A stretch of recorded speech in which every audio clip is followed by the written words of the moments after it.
Entendemos por terrorismo una táctica preferente, aunque no exclusivamente política. Para ser considerada terrorismo, la sucesión de actos de violencia ha de alcanzar un alto grado de intensidad.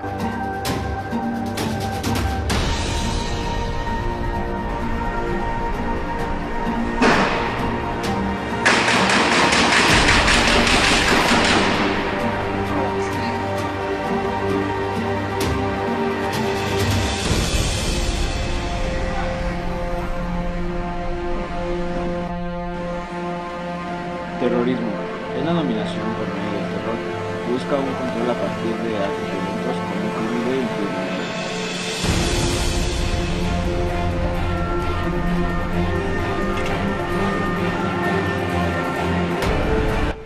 El terrorismo simboliza destrucción de seres humanos por conveniencia o parte de planes estratégicos que conlleva a un por qué y para qué.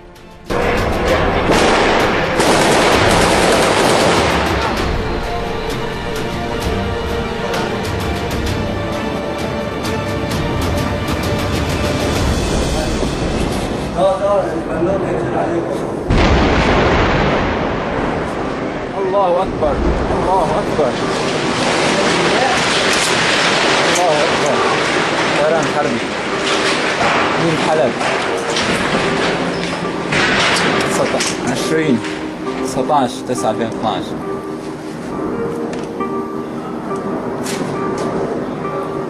جديدة.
Siria está aquí, a 8 horas de avión de España.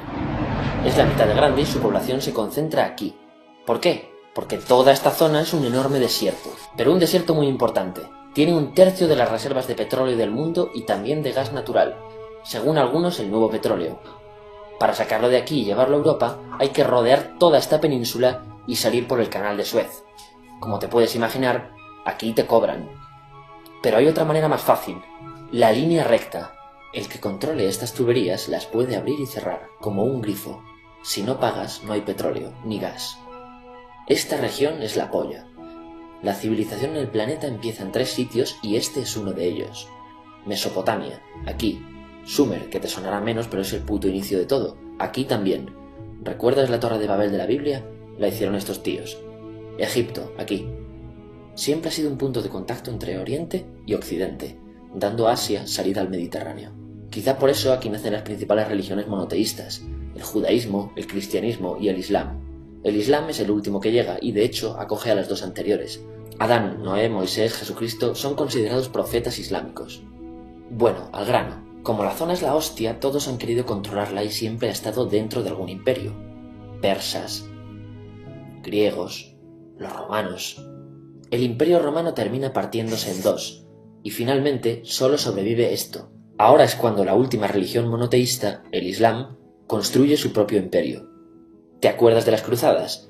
Bueno, pues son los europeos cristianos intentando recuperar esta zona de la que estamos hablando. Los últimos en llegar son los turcos, que ojo, no vienen de Turquía, sino de a tomar por culo en Asia, junto con Gengis Khan. Lo conquistan todo y fundan el Imperio Otomano. El Imperio Otomano se queda ahí hasta la Primera Guerra Mundial, 600 años. Cuando acaba la Primera Guerra Mundial, aparecen pequeños países donde antes estaba el Imperio Otomano, y por primera vez vemos a Siria en un mapa. Hasta ahora la habíamos dibujado para no perdernos. ¿Y quién se inventa esos países? Lo que te voy a contar es alto secreto. Bueno, lo era en 1916. Este súper secreto se llama Acuerdo de Sykes-Picot. Los franceses y los ingleses no podían derrotar solos al Imperio Otomano. Solo podían si les apoyaba la gente que vivía dentro, en su mayoría árabes. ¿Cómo se los ganaron? Pues les prometieron la Gran Arabia, un país solo para ellos. El único problema es que era un timo. Antes de seguir, recuerda una cosa. Los árabes son un pueblo, pero no una religión. O sea, un árabe puede ser musulmán, puede ser cristiano, y antes del Islam parece que hubo tribus árabes con tradiciones judías. Bueno, pues a los árabes no les dieron ese único país que les habían prometido. En su lugar, franceses y británicos crearon muchos países pequeños. Estos países, obviamente, no eran países de verdad, sino zonas bajo su control con gobernantes puestos por ellos. Durante este tiempo hacen lo que quieren con la zona. Recuerda que hay petróleo. Siria, aunque no tiene grandes reservas, tiene fácil salida al mar, y Francia, que es la que se ha quedado con Siria, se lo da a compañías extranjeras. Después de la Segunda Guerra Mundial, los europeos se van. En el caso de Siria, son echados a patadas. Pero antes de irse, crean otro estado, Israel. No es el momento de hablar de ello, pero es un estado muy polémico que sus vecinos no reconocen. La prueba es que nada más irse los británicos, todos estos estados lo atacan. La zona, a partir de ahora, va a ser una puta bomba de relojería. ¿Y mientras qué pasa en Siria? Bueno, pues no es muy estable. Tiene golpes de estado constantes. En esa época aparece en Siria una ideología que se hace con el control y se expande por el mundo árabe, el Ba'ath. Esta ideología mezcla el antiguo sueño de una sola nación árabe con ideas socialistas. Y algo muy importante, es laica, o sea que no es religiosa. Siria se llega a unir con Egipto, un país con el que no tiene frontera, pero no es algo raro, muchos de estos países intentan hacerlo también. Como recordarás, a esta gente se le había prometido un solo país y las ganas las seguían teniendo. Pero la unión falla. En este tiempo Egipto les convence para nacionalizar el petróleo. En Siria, Al-Assad, el padre del Assad de ahora, se convierte en jefe del estado Ba'ath. En Irak, también Ba'ath, comienza a ganar fuerza Saddam Hussein. Las diferencias entre ambos países dividen a los partidos Ba'ath de otros países en pro-Siria o pro-Irak. Ahora ocurre la Guerra Fría. El mundo se divide en 2. O eres de Estados Unidos o de la Unión Soviética. Son años muy movidos en los que se pegan constantemente con Israel, invaden su vecino Líbano y comienza una oposición islamista al régimen Ba'ath de Assad, los hermanos musulmanes. Vale, volvamos atrás un momento. Recuerdas que la mayoría de árabes eran musulmanes, ¿verdad? Pues dentro de los musulmanes hay 2 ramas fundamentales, los suníes, la mayoría, y los chiíes.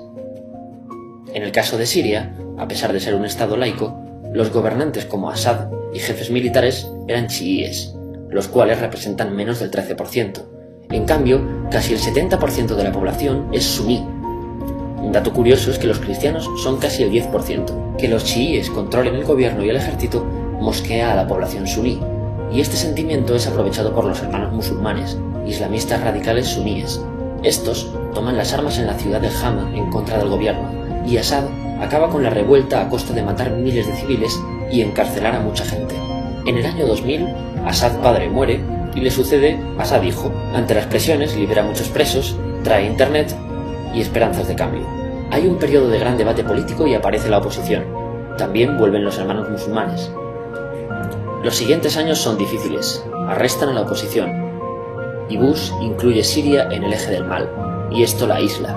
Está mal visto negociar con Siria. Los kurdos, un pueblo que vive distribuido por varios países de la zona, empiezan a protestar también. Hay represión y muertos. En 2011, te sonará esto, ocurre la Primavera Árabe. ¿Qué es esto? Bueno, es una protesta que se va propagando por todos los países árabes pidiendo más democracia.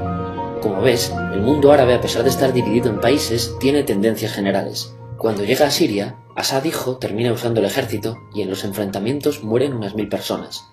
Los enfrentamientos irán escalando hasta que se conviertan en guerra civil. No hay un momento exacto de inicio. Lo importante es que hoy en día hay numerosas facciones en juego. Vamos a verlas.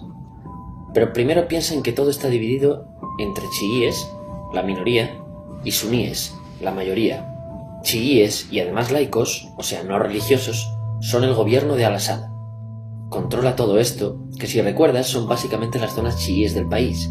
El gobierno de Assad está enfrentado al resto. También mayoritariamente laico, pero suní, es el Ejército Libre de Siria o FSA en inglés. Junto con el Frente Islámico, que es religioso, y otros 70 y pico grupos más, forman una coalición que la prensa llama simplemente la oposición. También suníes e islamistas, pero radicales, son Al-Nusra, llamados Al-Qaeda en Siria, porque son básicamente eso, Al-Qaeda en Siria.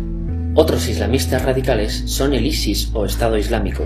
Salen de Al-Qaeda en Irak, controlan la mayor parte de Siria e Irak y se han hecho famosos por sus atrocidades. Su objetivo teórico impacta a muchos. Es un Estado Islámico a lo largo de Asia, África y Levante, aunque a ti ya te suena, ¿verdad?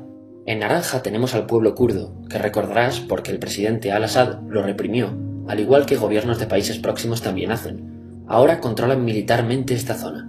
Antes de terminar, repasemos los apoyos internacionales a fecha de octubre de 2015. Las fuerzas de Al-Assad son apoyadas por Rusia, que ya tenía base militar en el país antes del conflicto, por Irán y por China. Todos son países de lo que Europa llama Oriente. En contra de Assad, apoyando a la llamada oposición, luchan Estados Unidos, Turquía, Francia, Gran Bretaña y Arabia Saudí. Podemos terminar con algunas conclusiones. Te advierto que esto ya es pura opinión. Si recapitulamos, vemos que la región es estratégica. Por su situación privilegiada, todos la quieren. Siria siempre ha estado bajo el paraguas de grandes imperios. Piensa que hace 100 años la actual Francia era Francia, Gran Bretaña era Gran Bretaña, pero es que hace 200 también, y hace 300 también, y hace 400 también. En cambio, Siria solo es Siria desde hace menos de 100 años, y solo se gobierna a sí misma desde hace poco más de 50. Además, jamás decidieron sus fronteras, se las impusieron. Europa divide Oriente Medio a su antojo para controlarlo, diseñando países sin tener en cuenta su población. Muchos historiadores dicen que todo pueblo tiene la necesidad de manejar su propio destino, pero estos ingredientes que hemos visto juegan en contra de proyectos como la Siria Ba'ath, que encima usa la represión para mantenerse. En última instancia, producen una guerra civil. En este contexto no es extraño que aparezcan actores que se alimenten de la desesperación, el sentimiento suní de opresión y la visión de Occidente como invasor. ISIS usa la identidad árabe y la mitología de antiguos imperios. Cuando quieras entender el presente, pregúntate, ¿y el pasado?